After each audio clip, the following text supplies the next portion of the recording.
কিছু মানুষ আছে আপনার আশেপাশে, আত্মীয়স্বজন কিংবা বন্ধু-বান্ধব, যারা সবসময় দেখবেন একটা শো অফ করাটাকে পছন্দ করে। আমেরিকা থেকে একটি পোশাক কিনেছে, কিংবা একটি ইউরোপ থেকে কেউ ঘড়ি পাঠিয়েছে, কিংবা একটি গাড়ি কিনেছে, বাইক কিনেছে। এগুলো এক ধরনের মানুষকে দেখাতে তারা পছন্দ করে, তাদেরকে শো অফ করে যে আমার এটা আছে, বোঝানোর চেষ্টা করে, বারবার চেষ্টা করে নিয়ে বিনিয়ে আমার এই জিনিসটা আছে, এটা তোমার নাই। এতে আসলে লাভটা কি?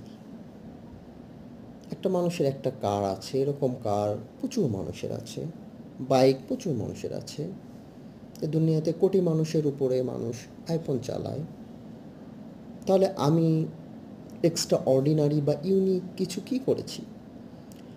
আসলে এই সব স্টাফ নিয়ে শো অফের কিছু নাই। এগুলো আপনাকে মহত্ব করে না, বড় বানায় না। আপনি যদি অন্য সবার থেকে একটু আলাদা হন, একটু উদারতা হন, একটু জেনারোসিটি বেশি থাকে আপনার মাঝে, একটু আপনি মানুষকে বেশি হেল্প করেন, একটু কাইন্ডনেস বেশি শো অফ করেন, এটাই কিন্তু ইউনিক বিষয়। এটাই দুনিয়ার মধ্যে রেয়ার। এটা যার মাঝে আসে তাকেই সম্মান করেন, তার প্রতি সম্মানটা আসলে আসে।